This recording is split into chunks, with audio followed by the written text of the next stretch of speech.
Perfect. All right, we are now recording our Timberwolf open house. And Mr. Schiavone, I'm going to bounce the host back to you.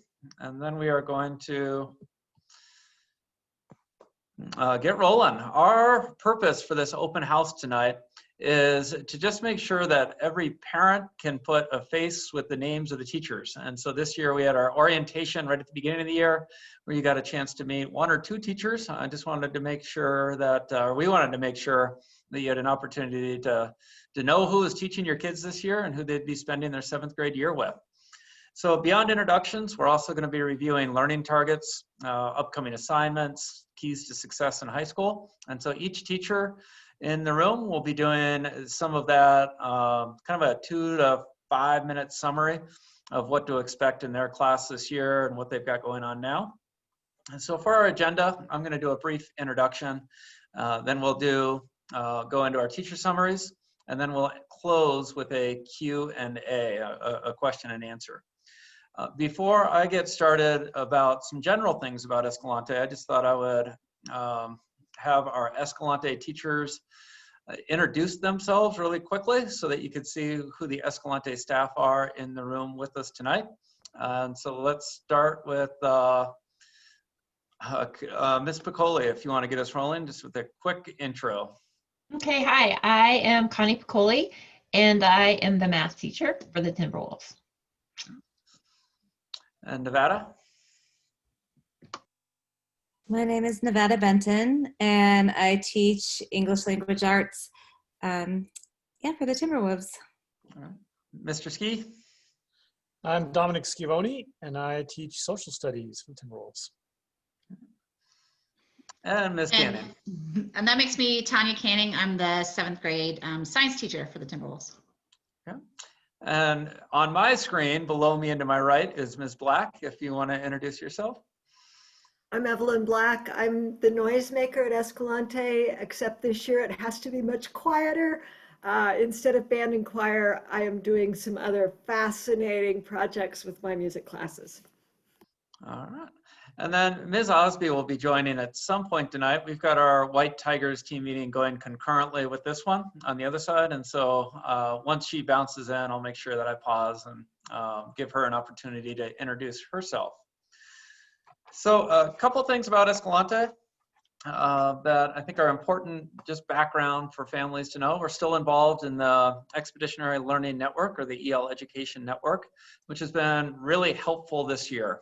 You know, one of the things that it really does is gives our school a grounding vision and mission where we really know what we want to accomplish and the style that we want to teach in. And so in a nutshell, we really want our classrooms to be meaningful, our instruction to be complex, and we want it to be somewhat adventurous at times. And so when we think about how we design our units, there aren't a lot of textbooks, there aren't a lot of necessarily, just worksheets or typical tests. We will have some of those items, but we're also sure to make sure, in math, that we have grapple problems, what we call, or real complex problems that we have kids wrestle with, projects across the classrooms that involve real world applications or may mimic what work looks like in the real world. Ways that really lead to engagement and meaning and instruction. And so that's what really gets us most excited when we're doing our planning. And the other real big advantage to being in the EL network for me is I get to be part of a group of principals where throughout the West region. And so it was maybe 2 weeks ago, I was part of a conference call where I met with educational leaders across the Front Range in EL schools and the Roaring Fork Valley, so Glenwood Springs, Carbondale, and Basalt, and then also in Utah in the Salt Lake area, and then in the Bay Area in California, or where there's kind of hubs of EL schools. And so to get that perspective of what education is looking like across the country right now, one thing was pretty clear, there are maybe about 10% of schools in the EL network that are open, and a lot of the network schools are still grappling with remote and how to open in this pandemic. And so that was something that has really helped us, navigate and learn some different tools and just be part of a broader network as we're trying to problem solve for some of the, current instructional issues of the day. One of the things I'm determined to do is to make at least the beginning of this night not about COVID, but more about that real awesome vision that we have for our school and that ideal that we strive towards. And so I know that you're not here to hear from me. And so what I'd like to do is pass the mic over to, let me see here. We're going to go to Ms. Piccoli, right? To get us kick-started. I can't remember where I was going to start, but Ms. Piccoli, I'm going to popcorn it over to you. And what we're going to do is just hear a little bit of background about teachers and what they're trying to accomplish in their classes. So Connie, take it away. All right, thank you. So I know some of you because I've taught some of you. I'm not sure who's here exactly, but I've been at Smiley Escalante for, this is my 28th year, 29th year, I think. And so I'm getting a lot of, you had my mom, or you had my cousin, or my auntie, and I love that. That's very cool. 7th grade math has kind of shifted into more pre-algebra than it was maybe several years ago, where it was a lot of just more complex computation. And so that's our emphasis this year. Right now we're working on integers, positive and negative whole numbers, which sounds very exciting. And we're practicing and practicing and practicing. And this is our purple week. So we're in remote, we're also doing the same. And hopefully, I'm hoping that next week we'll have a project to be working on with the kiddos in real life situations. After we get done with the whole numbers, we'll do positive, negative, rational numbers, fractions, I know our favorite, and decimals. And then the rest of the year will be a lot of algebra, mostly simple algebra, but we'll be working on rates, ratios, and percents with algebra as well to give that real life context. If your son or daughter is in accelerated math, we're already about a quarter of a unit ahead. We're already started our positive and negative rational numbers. We go pretty fast. It's a small group, which is awesome. We also share the room with our Math 1 kiddos. And so we are hitting it hard and fast. I think the best thing you could help with is just they need that internal motivation. They've taken on a pretty awesome challenge, and I love it.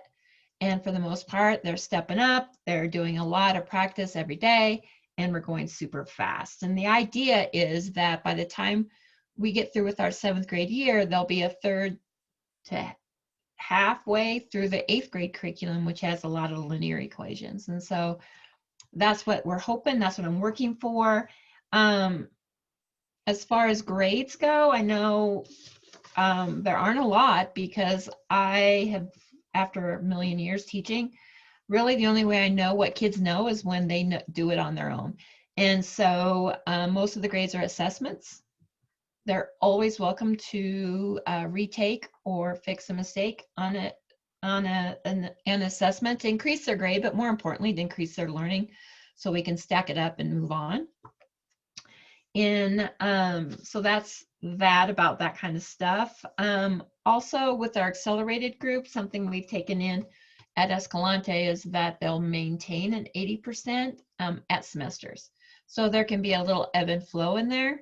And if it's not the right place, we'll figure it out and get them in the right place. But as always, I love the math part, and I'm enjoying these kids.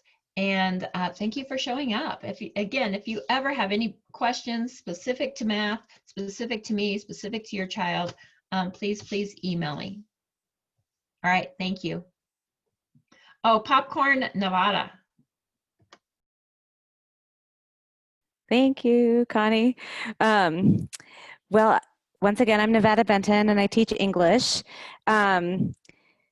In terms of what we're doing right now, we're currently engaging in a mock trial. And so all the students have a role, and we have like a judge and a jury and lawyers, and we're going through that whole acting process. just practicing their academic discourse. And in terms of the learning target, we're really focusing on using evidence to defend your claims in academic discourse. And so in that mock trial, regardless of what position a student has, they're really encouraged to use actual facts and evidence from what they've been given in their file folders, and also from what they know from the case in order to determine the verdict. And so just using evidence to defend claims in general is a long-term learning target for us, both in writing and academic discourse or in the spoken word. And then also another long-term learning target that we're really focusing on is being able to demonstrate understanding of a text, and also reflect and analyze what types of thinking led to the understanding when they were doing the analysis. And so that's a complex idea that we're just working on over time, just looking at that type of thinking that supports understanding, because certain people will have strengths and weaknesses in that area, and then we can figure out how to bolster the weaknesses with the strengths. And so that's something that we're working on over time. In terms of content, we've read a novel and then several nonfiction texts, and we'll be moving into reading some short stories next and a play, and we'll do some reading of some poetry, of course. And we're in an expedition right now on justice and injustice, just taking a look at controversial events and considering, can both sides or both perspectives be justified, taking a look at a controversial event or controversial events in a text. And so that's covering all kinds of different aspects. And that is following an expedition on what does it mean to be a reader and a writer, just capturing the essence of the subject area. And then we're going to be moving into an expedition on altruism, just taking a look at altruistic acts in texts, and then also doing some informative and some research pieces. And then that particular expedition will have a project where we collaborate with other students globally through a Harvard-run program called Out of Eat and Learn. And they get to collaborate on various ideas and create a final infographic of a research topic of their choice. And so that's an exciting project that typically starts in the spring. And then a project that you probably are already aware of is their semester-long book review, where they get to read a book of their own choosing and then do a creative piece to submit, and they do that once a semester. If you need any reminder of the course overview or anything like that, I have a website with that information on it, and it's in my signature line of my email, so you can just drop me an email and I'll respond to you, and then you can get to the website link where there's additional information to read up on that stuff. And then in terms of what to do to be successful in English class, I'm really most interested in what the students are thinking, and then I can take it from there. So I just really encourage them to be risk takers, turn in what they have. It doesn't have to be what they think I want. I just want to know what their original ideas are and what they're thinking. And then as long as they have evidence to defend their claim, the answer is likely correct. And we can just take it from there with revisions and take it deeper and take it to the next level. And so that's really what I just encourage, is just don't be afraid to ask questions. Don't be afraid to try, turn in what you've got, and just show me what you're thinking. And that's where it all begins. And we can take it from there. And then like Connie said, don't hesitate to reach out to me via email. Should you have any question whatsoever, I'll get back to you as soon as I can. Thank you so much for being here.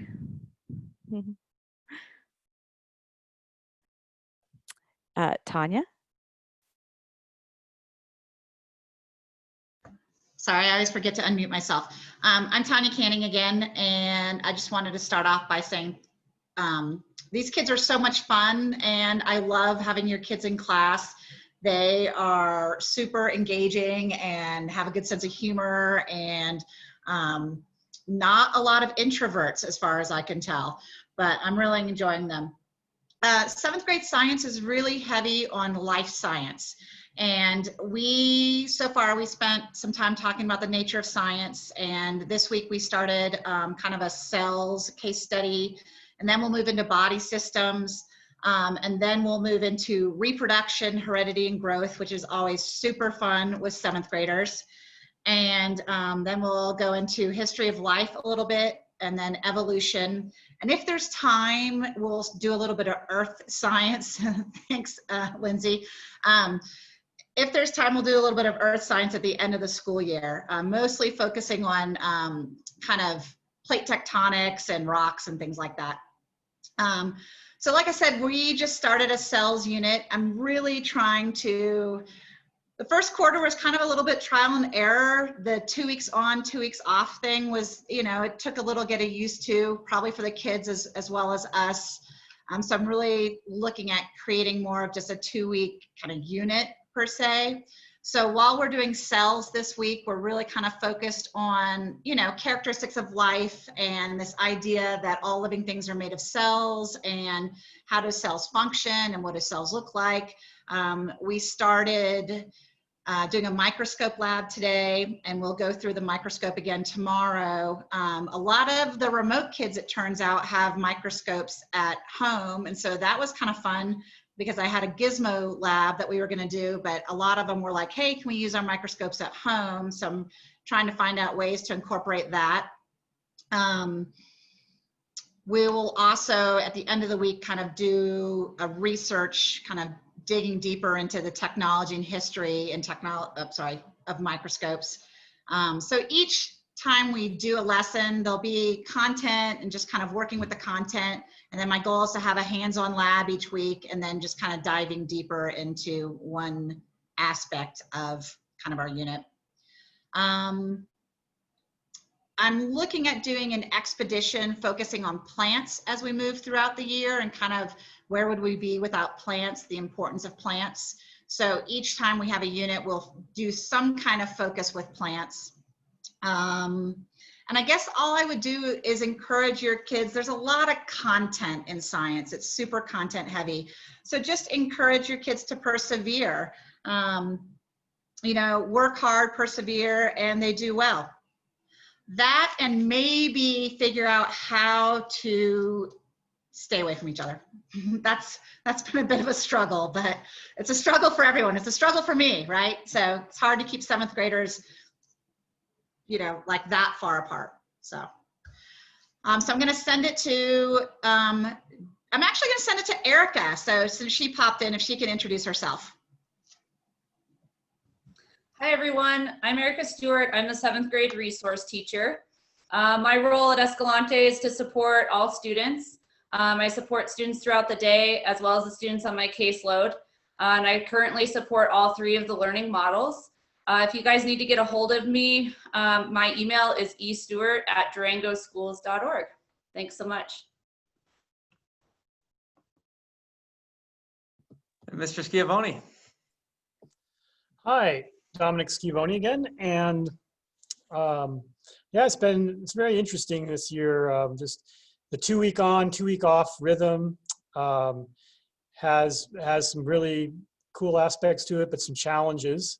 And I'll talk about that in a little bit. And, you know, for the most part, kids are just really being pretty great about this challenging situation, just doing their part. And gosh, keeping a mask on all day is just, it's a lot. We're asking a lot. And I'm just, you know, those that are here at the school are doing great. And then a lot of the kids at home are really doing well too. So much better than how it was in the spring. So those are some great things that are going on. In my class, there's kind of 2 main things going on.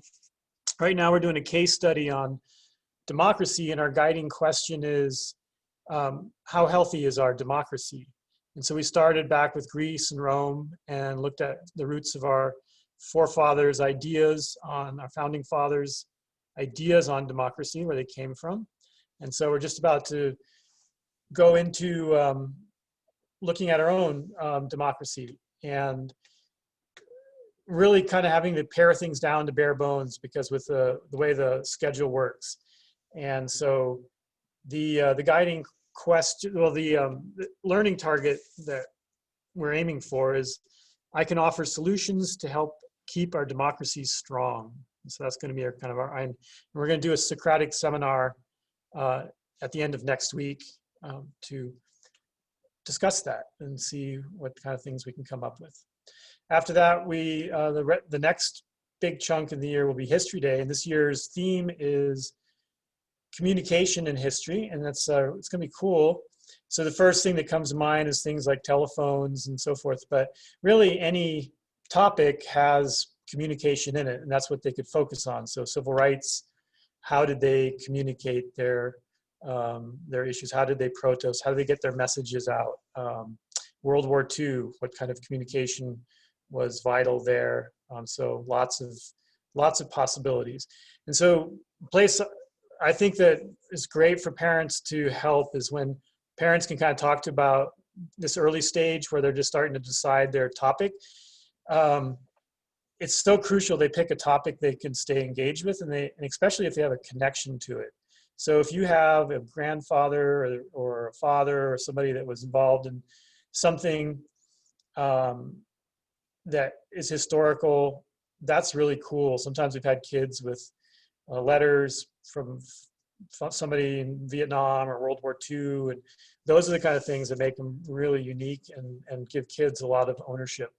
So, but even if they don't find something like that, just discussions with them about that topic and helping them pick something that is going to be interesting to them for the next couple of months and that fits into that theme of communication.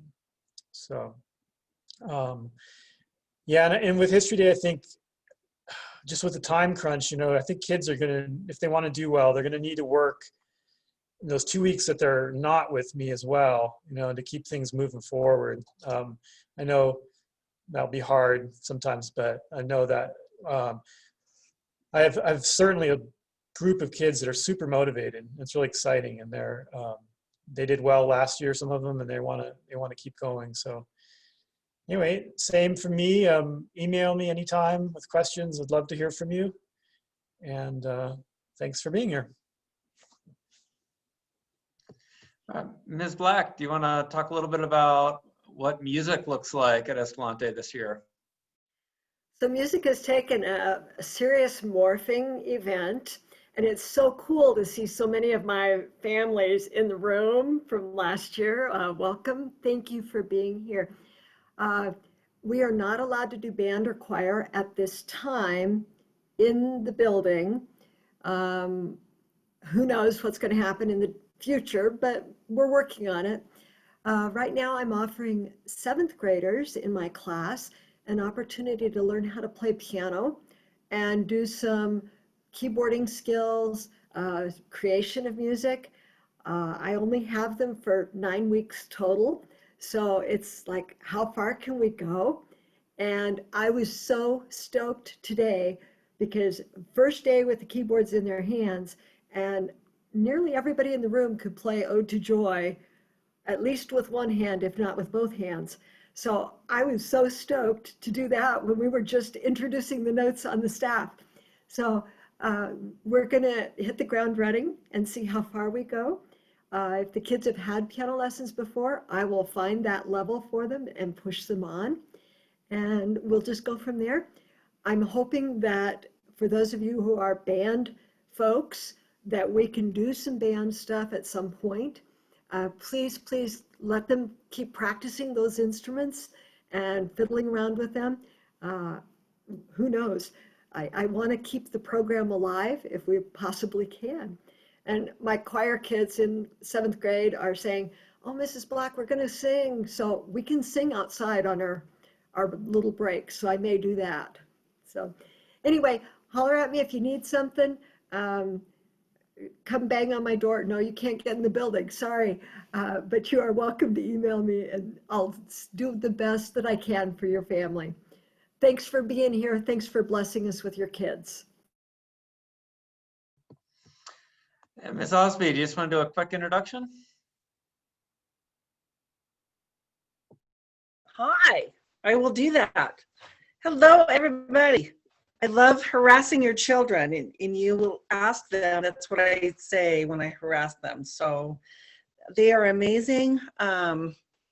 I will be pushing into classes doing social emotional learning, academic preparation, career preparation for high school, post-secondary, and the workforce. And if y'all need anything, all you need to do is reach me at extension 2805. And by email, by phone, I'll reach you within 24 hours, I promise. And I can buy you a really bad cup of coffee and we can sit outside while the weather is still nice. And so please know the invitation's open, and I look forward to meeting with you and enjoy harassing and working with your kids. They're amazing. They're amazing. Thank you. All right, just a couple other general notes about this year. We're going to be running our report cards here on, I believe we're going to be printing on Monday. And so Friday, teachers are going to be, with that work day, no kids on Friday or Monday. Teachers are going to be able to finalize grades. We're going to be running report cards on Monday and sending them home.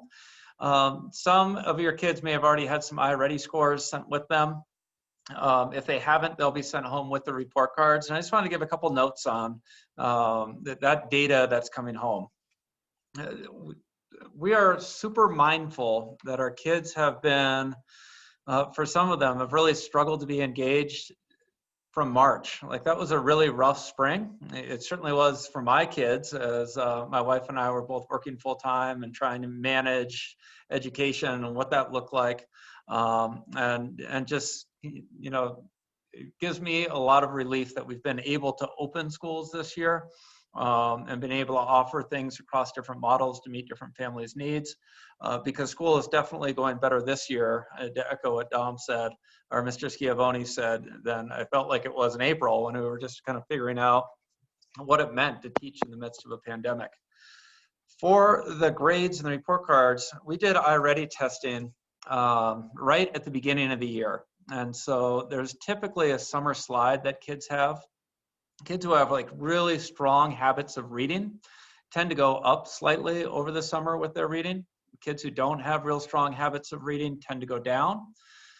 If those, what we've seen in our data is that some of those habits have been, that slide, instead of going back for 2.5 months or 3 months when they're not in school in summer, is extending all the way back to spring break. And so what we found, particularly in math, is that a lot of students forgot some of the standard algorithms, forgot some of the things that they learned, and then they pick it up quickly. And so just with that cold data right at the beginning, so that we could calculate what do our kids know and can do, we did see more of a dip than we normally would with that data. And so just be mindful that when it comes home, it's one point in time, it was right at the beginning of the school year, and kids are readapting and picking up those skills that they may have forgotten at a pretty high rate. And so I don't want that data to cause panic in our community when you see it. In addition, with report cards, getting kids and families in the rhythm, particularly in remote, of how to submit work. There may be some grades in there that are below the expectation of what you have for your child. As we get rolling, we're going to be quick, to get through this first grading period. And then in the second quarter, really try to get kids into that rhythm of how to submit work again and getting those habits back so that we can get the grades in the second semester really up. And so look at this as a progress report. It could be a wake-up call for some kids. The majority of our kids are doing really well. But I do feel free when those things come in. If you have any specific questions about a grade or an iReady score, feel free to email out to your teachers or to myself, and we can do some digging and get back to you about what we've got going on. Couple other things with our schedule. Just wanted to reiterate that we're going to probably be in this schedule for a little while. Our rules that we have are basically kids can see 3 teachers, and then we have some itinerant staff that can push into classrooms, but not necessarily like lead whole classes. And so your kids will be seeing 3 adults a day. And so when we set up our schedule, we went with 2 core teachers and 1 exploratory teacher. And then we have some staff that we're calling our itinerant staff, like Ms. Stewart, who's able to push in and support students within the classes. And so they're, but not necessarily having her own sections. And the reason that we have it set up this way is mainly to really limit kid interaction. And so students are in these small pods. As of yet, we have not had a COVID case that's impacted our school community and caused any shutdowns at Escalante. It is in our district, right? It is in our community, and that is something that we're ready to do and deal with. But with our system now, if we did have one cohort develop a case, then we would have those 3 teachers would be out, and we would be filling in with some subs for the remaining like cohorts that had those teachers. So right now we're still doing the best we can with our 3 W's, washing our hands, wearing our masks, watching our distance, because we've really been diligent about that. And I think it's been one of the main reasons why we've been able to stay open. For Halloween, I do have an ask of families. Anytime when you look at like the national data, you see that after there's a big holiday, 4th of July, Memorial Day, there is always ensuing 2 to 3 weeks later, kind of series of outbreaks in those communities that really gathered. And so nationally, we've seen those spikes. And so I think you can really help us out over Halloween by making really smart choices for your family, keeping in mind those 3 W's about really encouraging your kids to do a lot of hand washing, washing their distance, and if they are going to be around groups of people, to be masked up, because it's really, we're going to go as our community goes with their school year this year. And so far, Durango has been doing pretty great, and I feel good about that, and just want to make sure we keep that going and that we continue to make good choices as we're starting to enter into this holiday run. Those are kind of some of the main topics that I wanted to cover. Like I did send out an email earlier this week for families that are considering model shifts. I would like, just because like the dynamics of our situation are really ever changing, is to continue offering those options as long as we have demand for them. And also to continue to allow those options to be fluid, and so that families can choose between them. Because we're on the 2-week cycle, there's 4 Timberwolf crews. 2 of them are on the same class rotation. And so really our best times to shift models are every 4 weeks, because then as we try to balance crews and make sure that we have the best distance in and crew combinations possible, if we can do that at 4 weeks, it's really the best. And so 4 weeks from where we started quarter will be the Monday after Thanksgiving break. That's when we'll be doing our next model shift. Ms. Osby and I spent a lot of time over the past week just doing operational work and scheduling and making sure that crews were constructed well and that we weren't getting any groups too big, and how to shuffle and to make sure that families' model requests were honored. And so we need some time to do that movement. And so we're asking by November 6th, if you would like your child to be switching models, to please email either myself or Ms. Osby. And then we've got a big whiteboard in the office that we map out and sit there and scratch our heads and figure out what's the best way to put this all together. So please, by November 6th, if you would like to make a change, let us know then.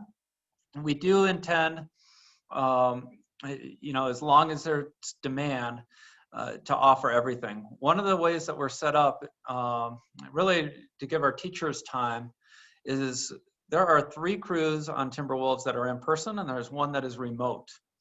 The remote crew is built of a group of kids and has times in the day that are set aside for teachers to prep and to deliver instruction for those kids. And so if we have lots and lots of families that were to migrate from the remote, we would not be able to do social distancing in our classrooms. In the in-person classrooms, if we had a really small amount, then we'd have to carve out that time for in-person. And so that's something that I'm wrestling with, because one of my goals is that at each grade level to find a way to offer remote at all grade levels. Blended is one that that, you know, we're kind of undoing with the remote instruction. There are a lot of stories out there in the community, or not stories, there are a lot of like situations in the community where families really can't send their kids to school because of some very specific and serious health reasons. And so I really want to be sensitive to that. And so one of the things I'm working on is if we do see that migration from remote, what we can offer so that we can continue to have that platform offered for those families. And so I'll be getting information out about that if it's looking like that even may be a situation. Right now, we have plenty of students opting for our remote instruction platform, and it doesn't appear to be an issue that that one would need to be consolidated. We need to come up with a different way of offering a remote platform. So not anything that I feel like is an urgent concern right now in 7th grade, but it is something that I've been kind of actively planning towards. Most of the migration we see is out of blended into in-person. So that's one thing that I wanted to touch on. What we're going to go into next is a little bit of a question and answer. And so this is an opportunity where if you have a question for a particular teacher or a class that would benefit everyone in the room, right? Like now it's time to ask about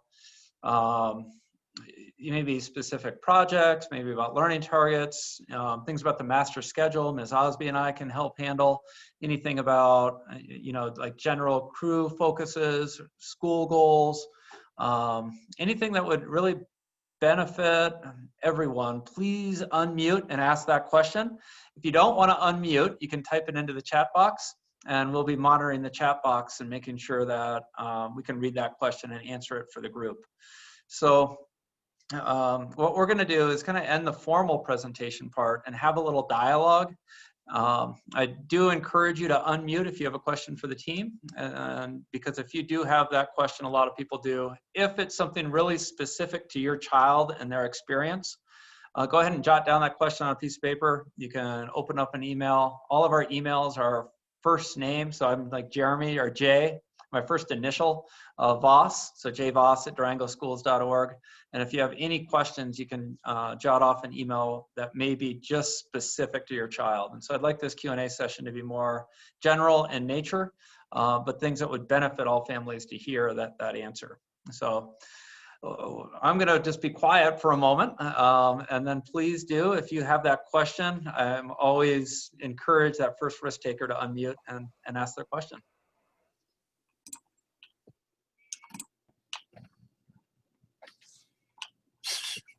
Hi, Lindsay.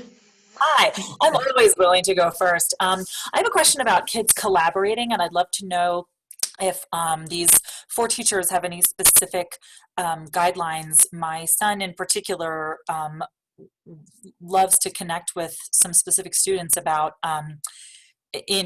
when the Zoom is over, when the teachers are done their synchronous learning and it's time to for the kids to do their projects, he likes to have private Zooms with his buddies in his remote class, and we'll open up Google Documents and have them work together. And I was just wondering if the teachers are aware that this is happening, if they approve of this sort of collaboration, or if there's any concern over, plagiarism and, kids not working individually. So if any teachers could speak to that, that would be great.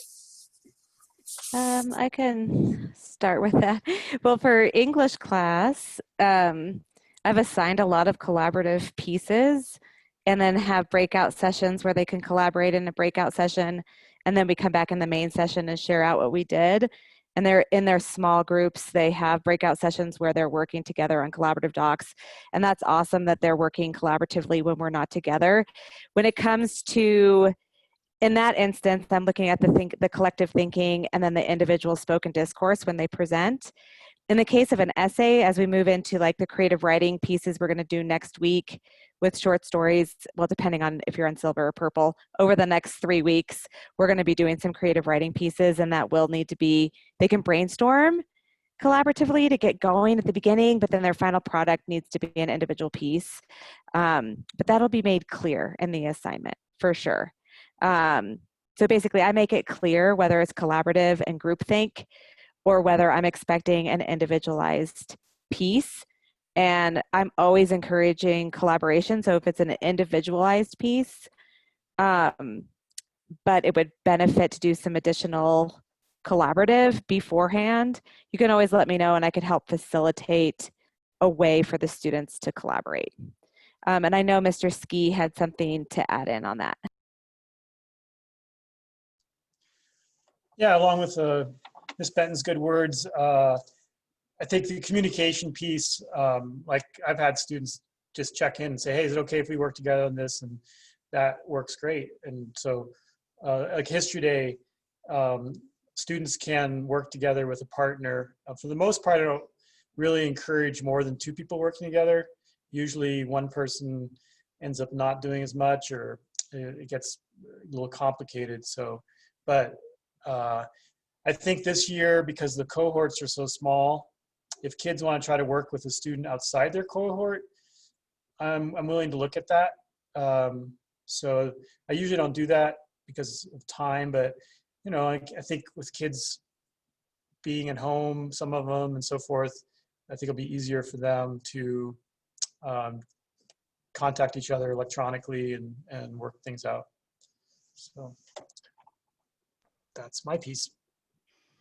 I'll add into that. I think we're finding ways to get the kids to collaborate for in-person learning, but I've really started to get worried about the remote learners, and obviously I know Eric's one of them.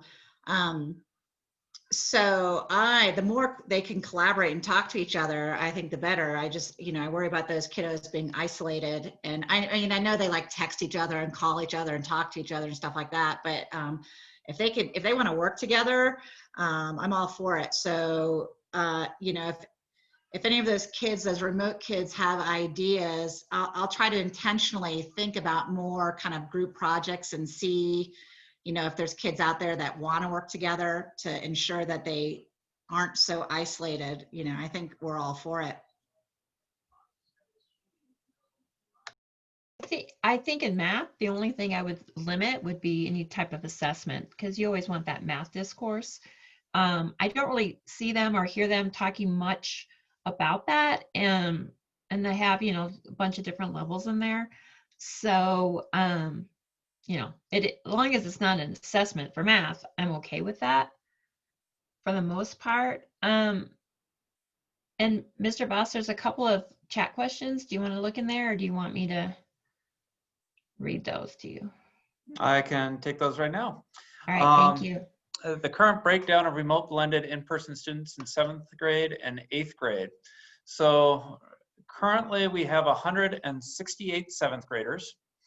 Of those 168 7th graders, we have 17 in blended. And so that one's really on the cusp of being too small. And so we're gonna see if we have any movement into blended coming up, but if we have movement out, it's likely that we may be reaching out to those families and saying, hey, we need to go in person, or we need to go into remote. And remote, Ms. Piccoli, I think our last count was around 28, is that correct? 29? I think we're at 30. 30, okay, 30 students in remote in 7th grade. And so whatever 30 plus 17 subtracted from 168 is how many we have in person. And then in 8th grade, that's our largest class. We have around 180, somewhere around 180 students. We have about 25 in our blended model and 26 in our remote model in 8th grade. And so, that's 51 students. So 180 minus 51 is what we have in our in-person. Our average class size in 7th grade in person will not be able to get larger than 22 because of basically when we go in person, if you look at 168 divided by 8, if we're all in person, the biggest would be 22. So we're not letting our numbers go above that. In 8th grade, it's going to be 23 because they're a slightly bigger class. So that's kind of the breakdown on the numbers. And then the next question is, do I feel that online learning is as rigorous as in-person learning? And so teachers, would you like to field how you're adapting lessons from what you're doing in person to remote? I'll go ahead and start with that because basically they're the same. our timing's a little bit different because we have crew as well as reading during our remote time. So sometimes we spend more time on that other stuff, and sometimes we spend more time on the math. Mr. Voss, you didn't hear that. But it's pretty much the same.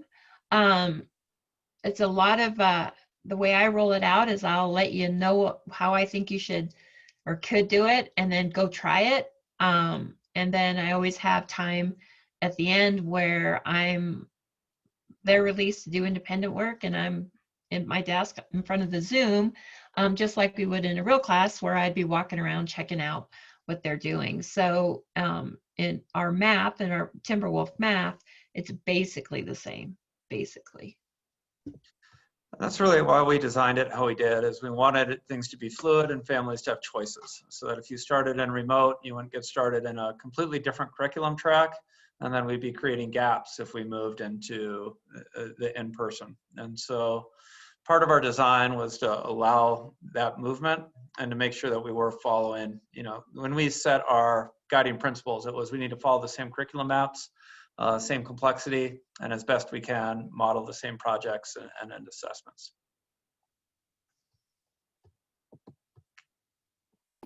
So I'd kind of like to speak to the rigor. I know that I haven't had your kids yet. I may have them right now, but the last quarter I had both 8th grade and 6th grade, and they each covered what I typically teach in a minimum of a semester within 8 weeks. In fact, my 6th grade band, my percussion band kids, after 8 weeks, or the 8th week, I handed them Star Wars. That's something I usually give in May.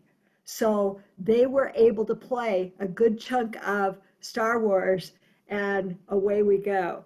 So yes, I think the rigor is still there, and it's actually kind of cool to see what they can condense into a quarter that would typically take closer to a year.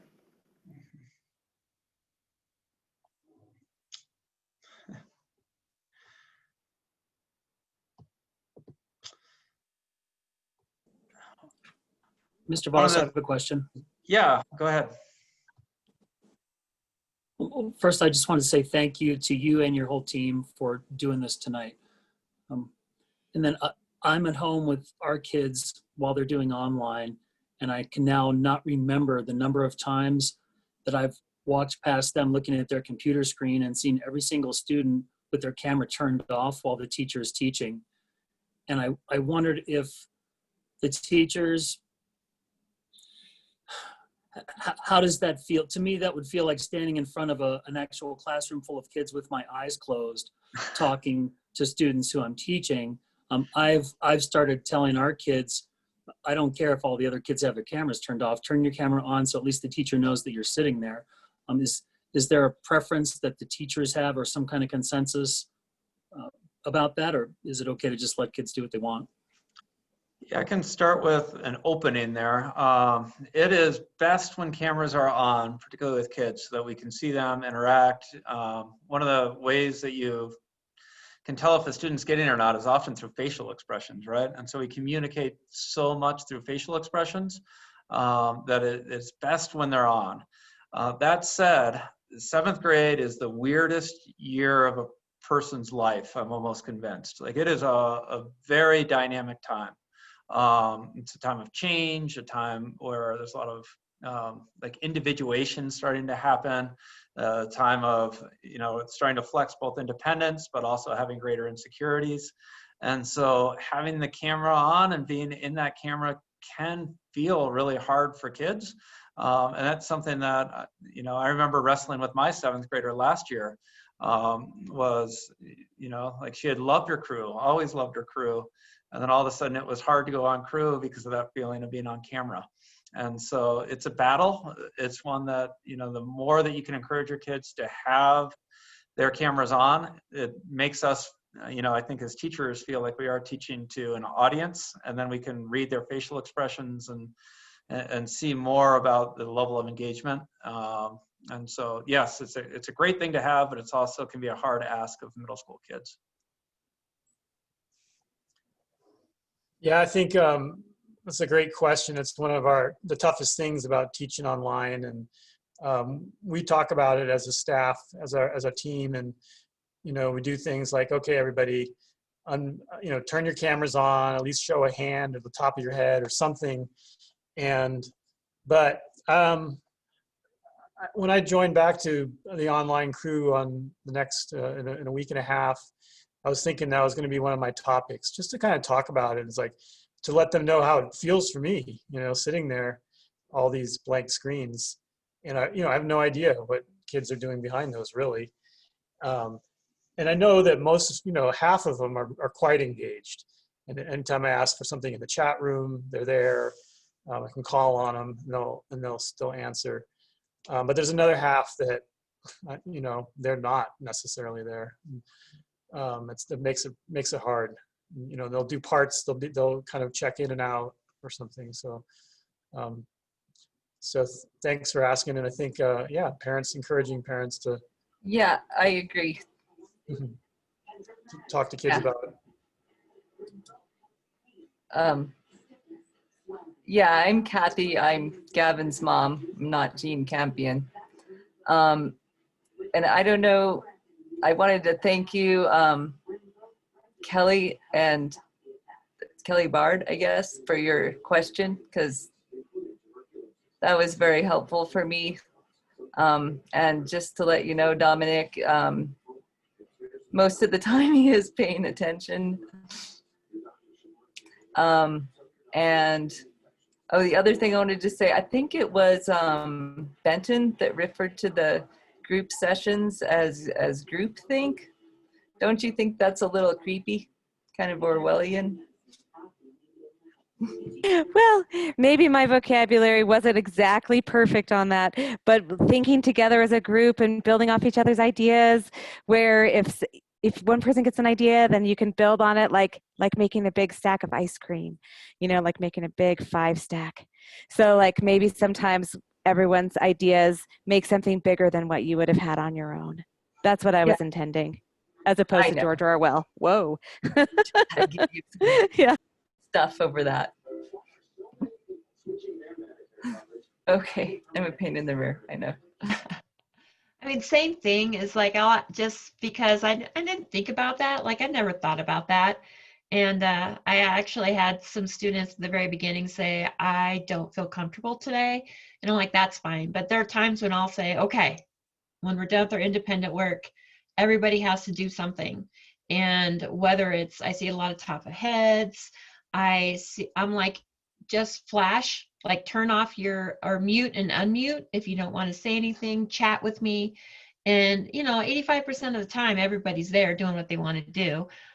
Sometimes I have one student speaking for another student because that student doesn't like to talk. I mean, it's kind of like you would in a classroom, but you're absolutely right. But I feel like it's not that I'm teaching with my eyes closed. I'm teaching to a bunch of kids with their eyes closed, which might be good because I don't see them rolling all the time. But yeah, if you can encourage them to do that, but also we understand there's different situations. And so that's, yeah, thank you.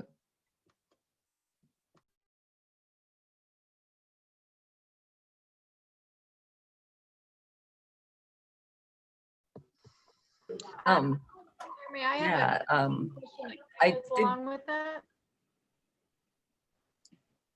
Oh, we'll go to Sarah, and then we'll go back to and Ms. Campion. I can't remember what your name was. We'll circle back to you. Okay. Sorry about that. Yeah. Go ahead, Sarah. I just had a quick question about Friday. So the kids are doing work on Friday, is my understanding. Correct? Yes. Okay. So on Friday, we're going to be sending home work and assigning work, and it really can be done asynchronously, and so it won't be necessarily a remote thing for everyone. But what we're going to be doing is sending home some extra work on Friday so that kids have opportunities to have some homework. And then on Monday, it's basically like a straight teacher work day, typically. And so whether they do the work on Friday or they spread the work out over the weekend, that's up to the kids. What we saw was when we started this year with our late start, we had to remove all of our teacher workdays. Just kind of across our system as a school district, we're starting to get pretty redlined, and with grades rolling out, it became pretty clear through feedback that we needed to find some ways to get teachers some time to plan, to grade, and to make sure that we were on track heading into the second quarter. I just wanted to make sure that the students, one, will they have to take attendance, like log their attendance at some time during the day? And it sounds like they won't be doing Zooms. And how will they access their work? Through Yep, It's Learning or Google Classroom, or will they know it's Yeah, I think that the kids who are here on Thursday in person will get their assignments from their teachers, and their teachers will be going through those expectations. For our students on remote and blended, if they're at home learning, they would still log their attendance like they normally would. Our kids that are being assigned work, we're going to count them all in attendance, but then when we may have to retroactively go back if the work doesn't come back in. And so we're not going to try to like flip to a really challenging system to mark attendance. It'll just be if they did their work, they were here, essentially. Okay. And then, yeah, and then we've got one question on deck.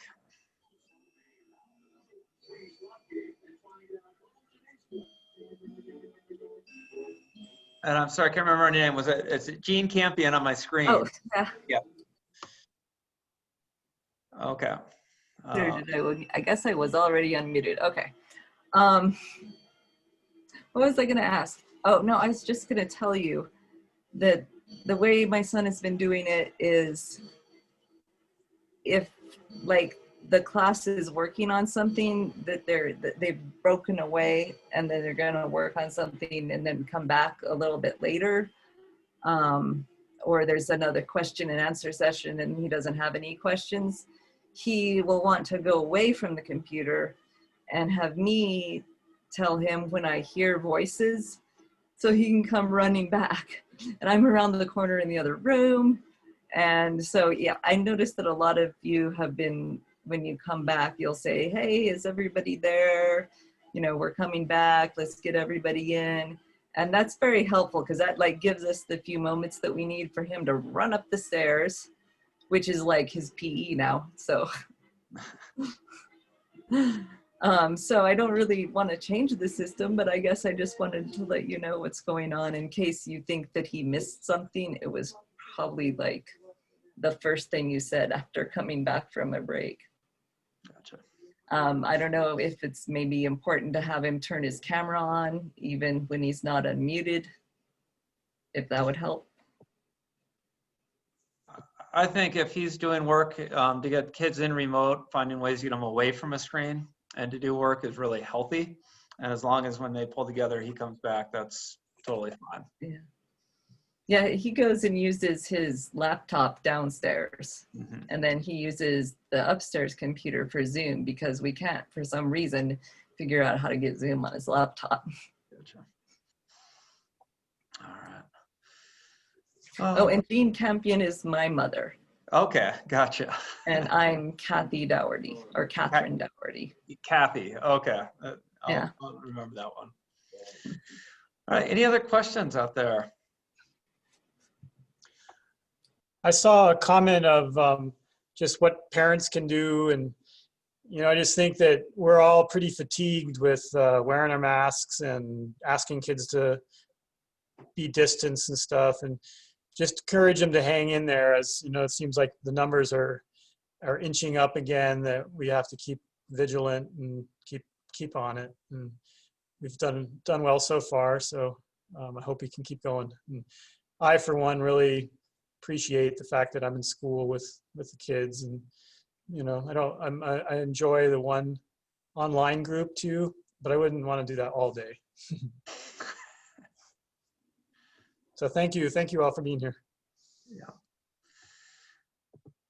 Yeah, and the other thing I'd just like to emphasize is it's a lot of work to teach across models, and just seeing all the thank you and the gratitude that I'm seeing in the chat box really is a big pick-me-up. And so this year, I can't emphasize how much I'm glad that I live in Durango. I'm glad I work in Durango. I'm glad I'm part of this community. And it is so nice to work for people you know, like you and our community, where I know that, you know, there's just so much support for our school, such awesome families of people that really go the extra mile for their kids, for all kids. This is a really, really special place to live and work, and that's because of you. And so even though that, you know, we've definitely had some trials and we're dealing with challenges we've never had to before, gosh, it does feel good to do it for Durango and for you, and the gratitude that you show on our teachers. It really picks us up. And so thank you so much for the support that you've offered us as we've gotten schools going.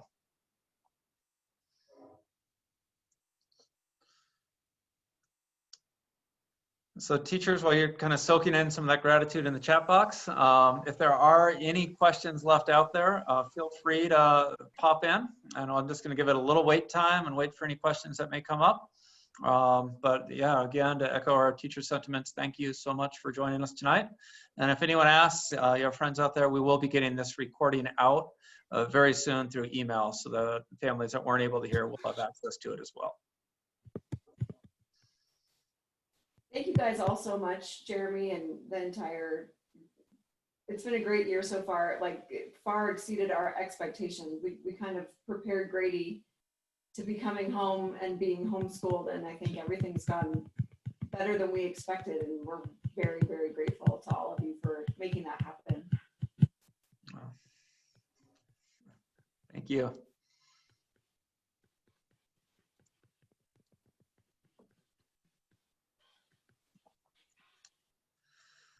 Every time you guys talk about how great we're doing, I'm just so you know, my knuckles are bloody because I'm knocking on wood every time you says something. Because I'm not going back to remote school. We're doing the same thing. All right. Well, thank you so much for joining. Really appreciate it. I know our teachers have a long day tomorrow and need to rest up and get back after it. So teachers, if you feel free to sign off, community, if you would like to sign off, I can just hang out on here for a little bit longer in case there's any questions that people would like me to field. Jeremy, we see you're still at the school. Yes, I had a goal to try to get out by 5:30 so I could run home and beyond, but it didn't happen. Mr. Schiavone is joining me here. I miss the mustache, man. Oh, you know what? I tried to do a beard, and I have these white patches that grow on the side like wings. And I just looked at myself in the mirror, and I hadn't had a haircut in a while, and it just all came off. I couldn't do it. I felt like I made myself look like my dad, like my dad now. Looking at a face that could have been in his 70s. So, thank you so much for everything. It's great. We're really grateful. So. Oh, you bet. Thank you, Heather. You're beautiful, Jeremy. Don't hide those nice bone structure with a beard. Oh, thank you. Yeah, it's. I really was hoping to pull it off, and it didn't. The mustache I liked. Even my wife. Normally, I like a beard on a guy, but yeah. No. I like the don't need one. Yeah, that was kind of my big.